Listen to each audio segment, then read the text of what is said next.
Casi al final de su ministerio aquí en la tierra, Jesús puntualizó que los que decidieran ser sus servidores tendrían el reconocimiento de su Padre. Por eso expresó, si alguno me sirve, sígame, y donde yo estuviere, allí también estará mi servidor. Si alguno me sirviere, mi Padre le honrará. Estamos en Marcos 11, del 12 al 14. También encontramos este registro en Mateo 21, 18, 19. Dice Marcos 11, 12. Al día siguiente, cuando salieron de Betania, tuvo hambre. Estamos hablando de una semana antes de la crucifixión de Jesús. Había pasado la noche en Betania, en la casa de sus amigos, Marta, Lázaro y María.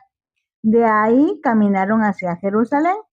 Por la caminata de aproximadamente 3 kilómetros, Jesús sintió hambre.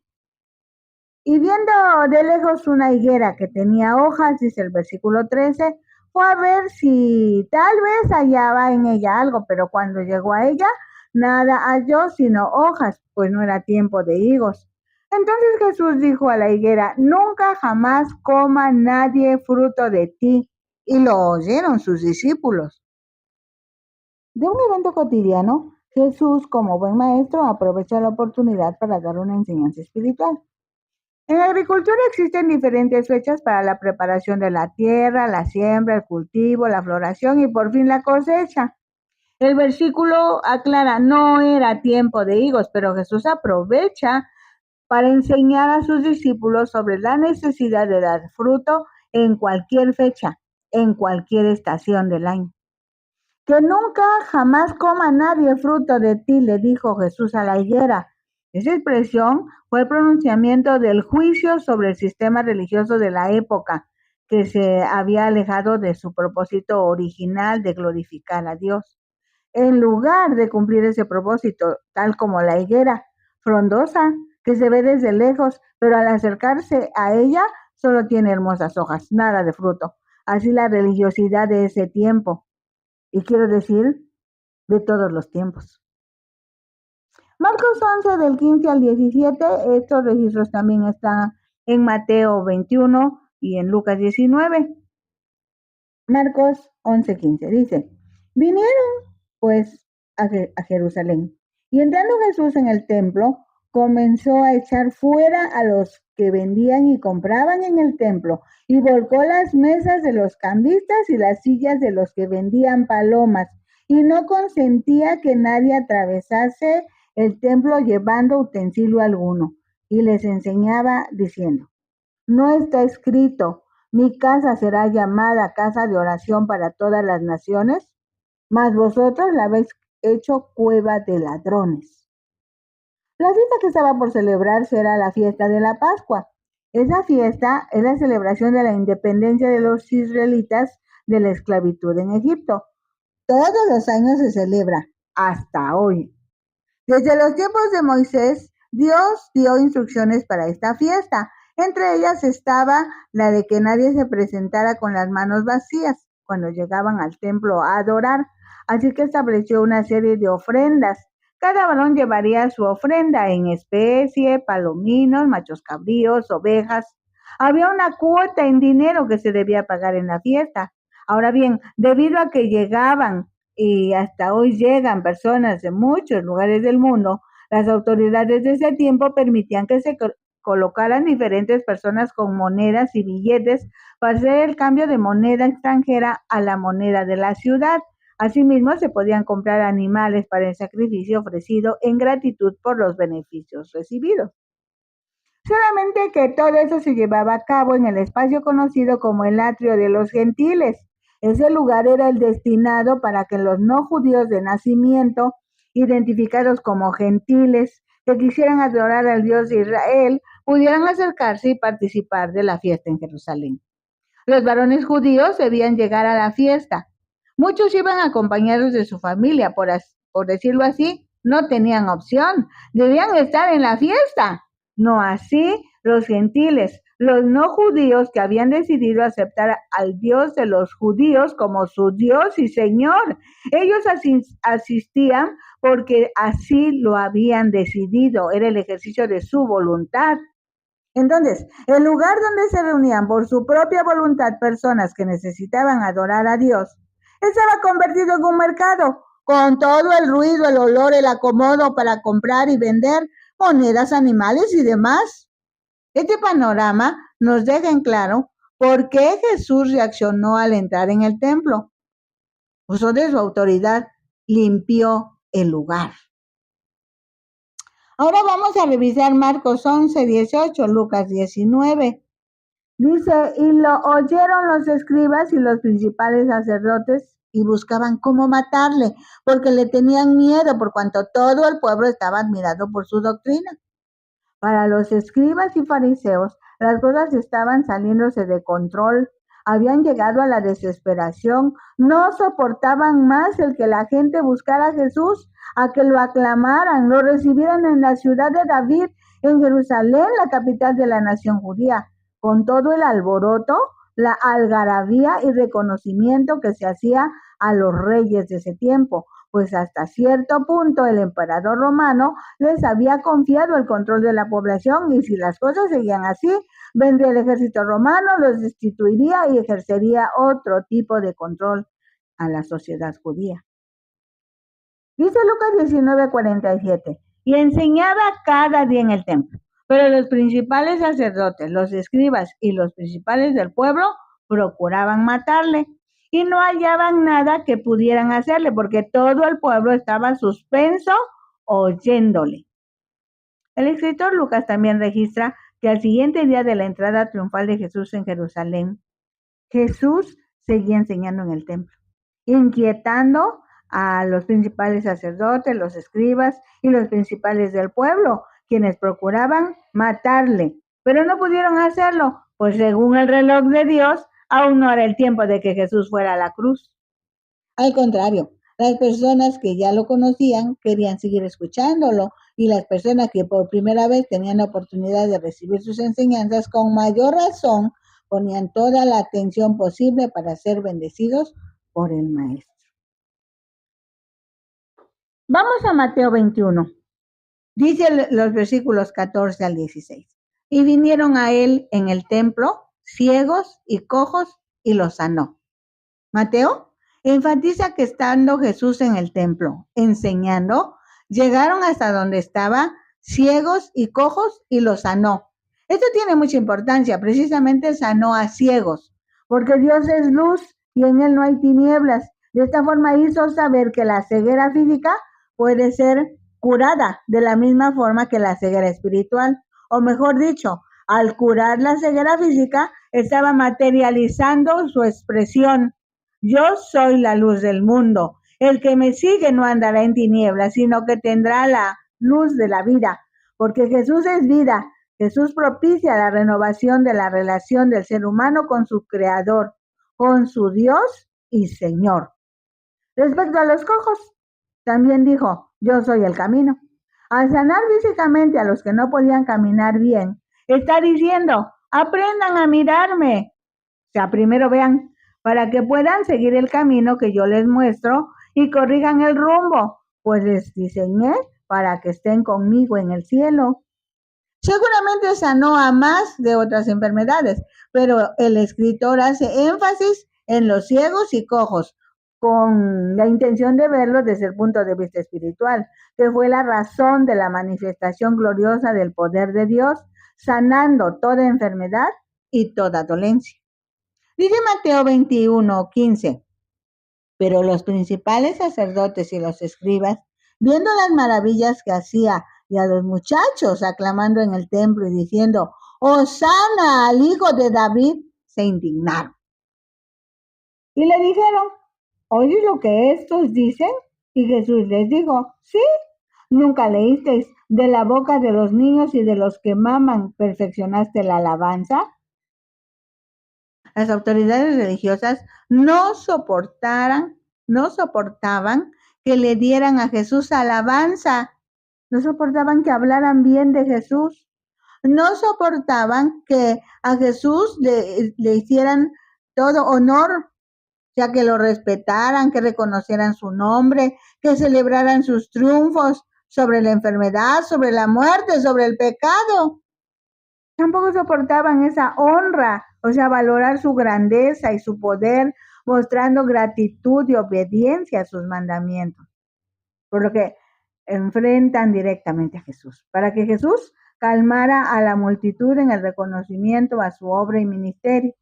Para su sorpresa, Jesús no solamente recibe esas alabanzas y ese reconocimiento, sino que se dirige a los principales sacerdotes y escribas, recordándoles el Salmo 8, versículo 2, que si bien se refiere al poder y la grandeza de Dios, en ese instante Jesús lo relaciona con el momento que están viviendo, pues la alabanza es fundamental en la vida del ser humano. Dios lo creó para la alabanza de la gloria de su gracia. A través de la alabanza se puede expresar gratitud, adoración y en consecuencia el amor de Dios, pero también ayuda a encontrar consuelo y fortaleza en momentos de adversidad a pesar de las circunstancias que se estén viviendo. La alabanza de los niños es muy valiosa por la pureza de su corazón, libre de prejuicios y desconfianzas, que les permite acercarse a Dios con sinceridad, con su alegría espontánea, con amor simple pero profundo. Es una alabanza auténtica, original. Vamos a Juan, capítulo 12, versículos 20 al 26. Había ciertos griegos entre los que habían subido a adorar en la fiesta.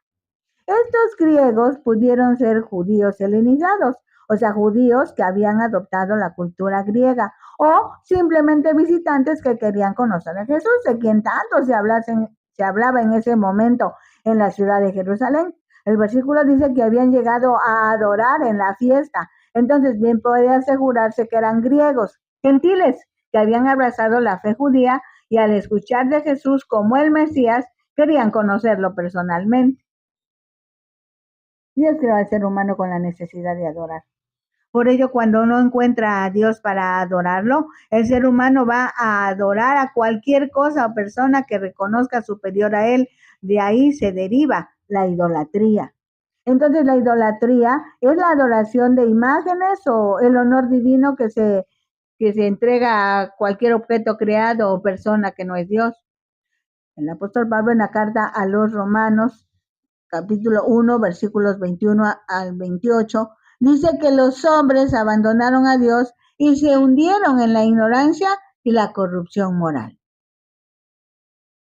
Juan 12, 21 dice, estos pues se acercaron a Felipe, que era de Betsaida, de Galilea, y le rogaron diciendo, Señor, quisiéramos ver a Jesús.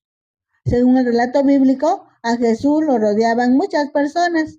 Los griegos observaron la dinámica del momento y concluyeron que acercándose a uno de los más allegados a Jesús, sus discípulos, ellos podrían ser atendidos por Jesús más fácilmente.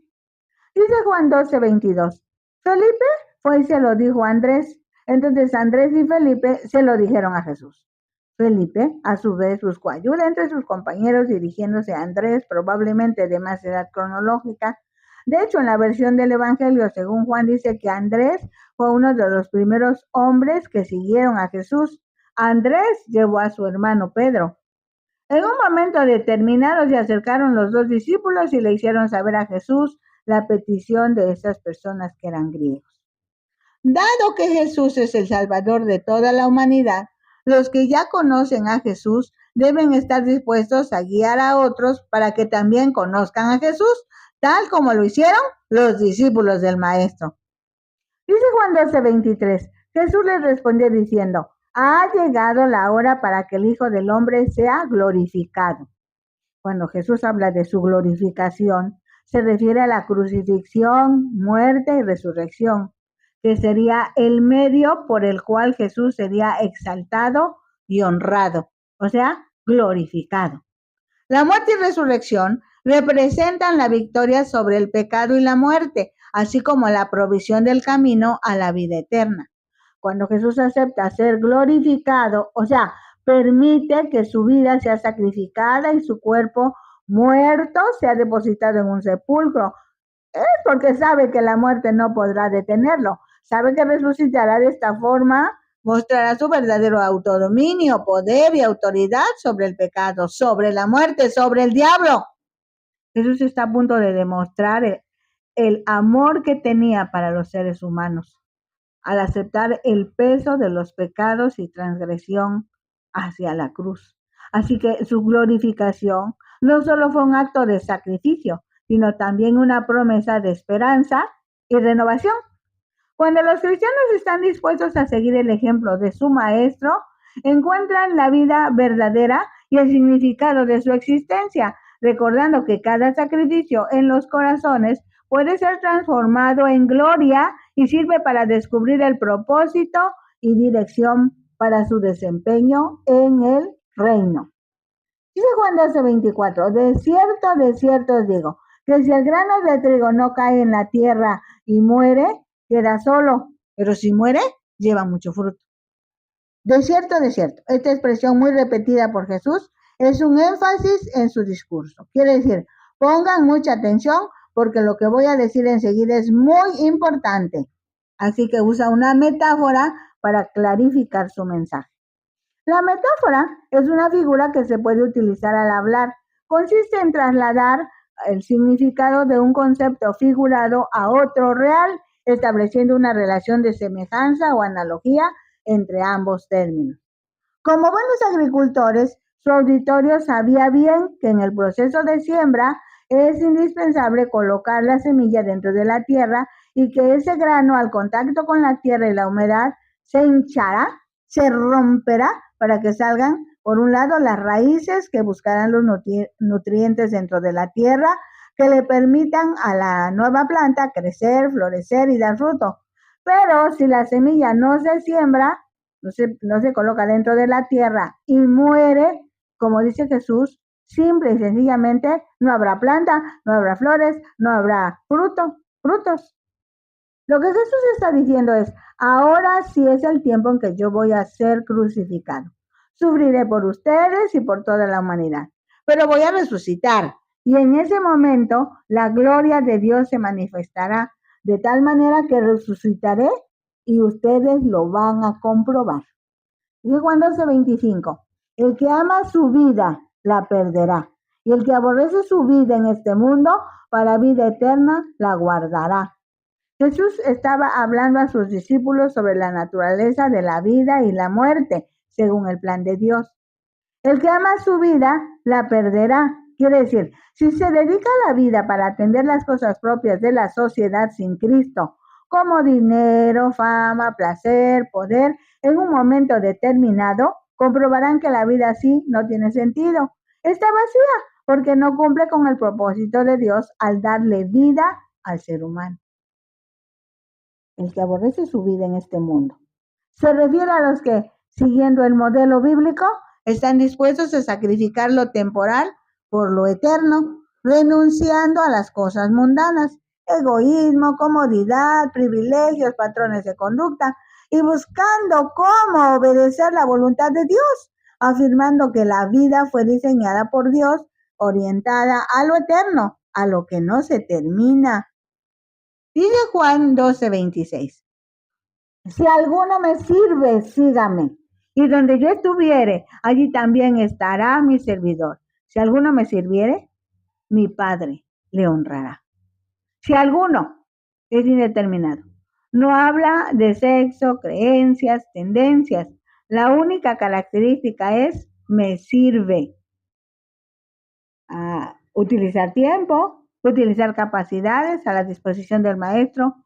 El servicio es para Jesús y como muestra de estar sirviendo, indica como indispensable seguirle. En ese sentido, Jesús invita a sus seguidores a que lo hagan de manera activa y comprometida. Esto es, una relación profunda con Jesucristo. Así que servir se entiende como algo más que obedecer los mandamientos de Dios. En ese tiempo, servir a otra persona se refería a establecer relaciones sociales, ofrecer ayuda y apoyo en todo momento, esforzándose por satisfacer sus necesidades y deseos. En ese sentido, Jesús vino a servir a los demás. Entonces sus seguidores deben estar dispuestos a servir a los demás. Para ese preciso momento, Jesús estará a punto de sufrir la crucifixión para llevar fruto. Sus seguidores deben estar dispuestos a seguirlo en ese camino de sacrificio y sufrimiento. Entonces es un llamado a ser discípulos aún en el sacrificio, porque así como el trigo debe morir para dar mucho fruto, los seguidores de Jesús deben negarse a sí mismos y entregar sus vidas, incluso el riesgo de sufrir o morir para llevar el fruto espiritual.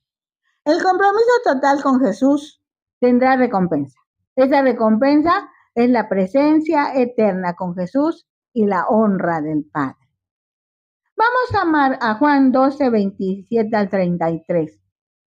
Ahora está turbada mi alma. ¿Y qué diré? Padre, sálvame de esta hora. Mas para esto he llegado a esta hora. Es bueno recordar que el capítulo 12 de Juan narra cómo Jesús es ungido por María, la hermana de Lázaro, a quien Jesús resucitó después de 4 días de muerto. Como humano, Jesús tiene sentimientos, sabe lo que se viene para él, por eso su expresión está turbada mi alma. En el alma del ser humano, que es una parte inmaterial del hombre, están los pensamientos, los sentimientos y la voluntad. Jesús tiene muy claro el propósito de su vida en la tierra en forma humana. Precisamente se necesitaba un humano sin pecado que pudiera pagar el precio de la salvación de la humanidad. Por eso dice, para esto he llegado precisamente a esta hora. Dice Juan 12, 28, Padre, glorifica tu nombre. Entonces vino una voz del cielo, lo he glorificado y lo glorificaré otra vez. Padre, glorifica tu nombre. Es el ruego de Jesús. Le pide a Dios su Padre que su carácter se honre y se exalte en todo lo que está sucediendo y que su plan de salvación para la humanidad sea reconocido y alabado. En el mismo instante Dios contesta afirmativamente, esto es, te escucho, apruebo tu petición y te lo hago saber. Mi nombre ha sido honrado por ti y nuevamente va a ser honrado por ti. Hasta hoy el deseo del corazón de los hijos de Dios es que su nombre sea exaltado, reconocido, alabado, en fin, sea honrado, pues Dios tiene un plan y propósito para todo lo que sucede y aún en las circunstancias más difíciles se puede lograr que se cumpla su voluntad, porque su voluntad es buena, agradable y perfecta. Dice el versículo 29 de Juan 12. Y la multitud que estaba allí y había oído la voz, decía que había sido un trueno. Otros decían, un ángel le ha hablado. Respondió Jesús y dijo, no ha venido esta voz por causa mía, sino por causa de vosotros. Las personas que estaban presentes escucharon algo, pero no identificaron qué era precisamente. Si era un trueno, si era una voz, de quién era la voz, qué decía específicamente.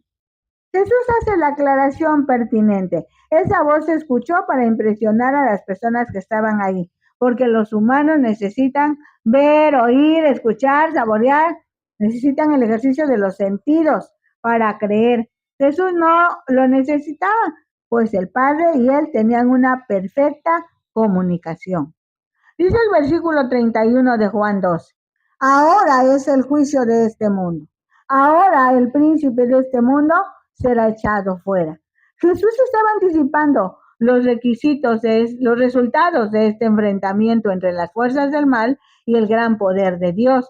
Pero a diferencia de lo que los humanos piensan, el arma letal para el mundo de las tinieblas es el amor. El amor de Dios ejercido entre la humanidad dejaría al enemigo vencido, avergonzado, conquistado. Dice el versículo 32 de Juan 12. Y yo, si fuera levantado de la tierra, a todos atraeré a mí mismo. Y decía esto dando a entender de qué muerte iban a morir. Levantado de la tierra se refiere al momento cuando fue levantado en la cruz, de tal manera que la humanidad fue conquistada por el amor sacrificial que redimió al pecador. Entonces, su muerte no solo es un acto de rendición, sino también un llamado a todos para que se acerquen a él y acepten su mensaje de salvación.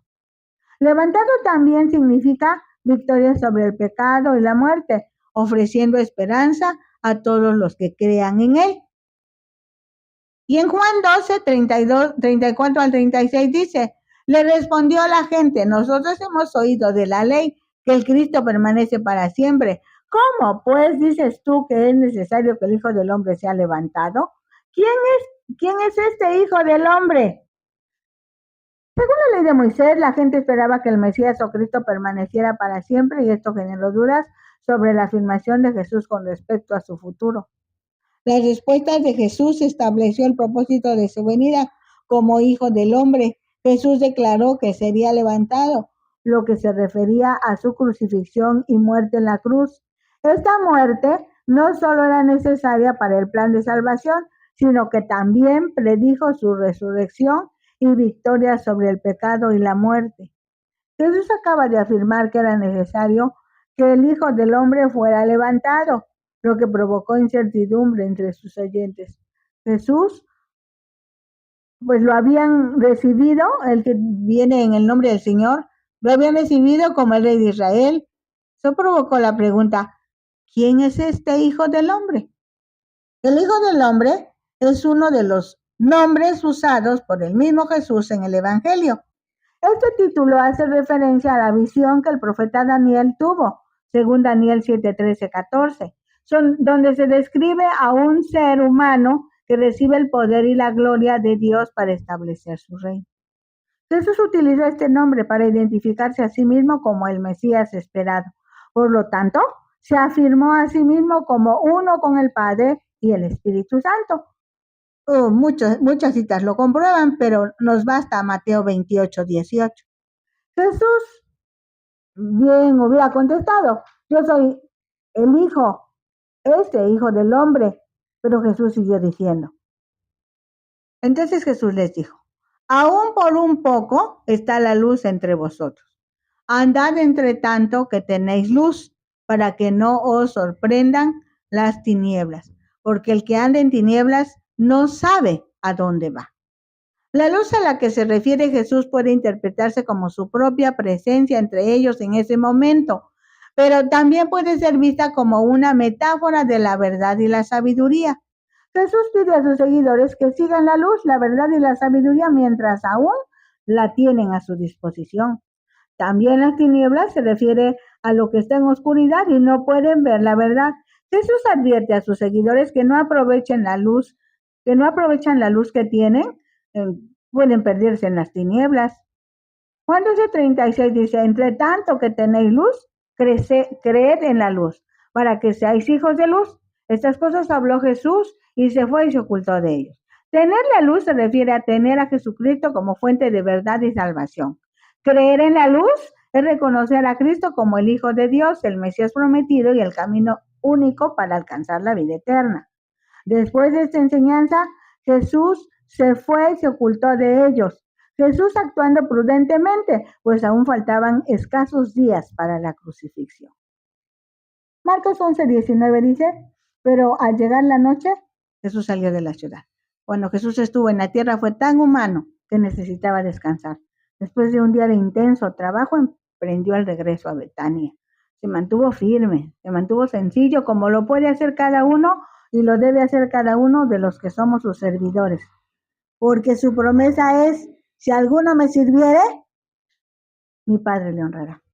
Sirvamos a Dios con alegría. Recuerden, estamos en Facebook, Disfrutando la Palabra, YouTube Rosadela Hernández, en TikTok e Instagram. Pueden ustedes buscarnos ahí. Bendiciones.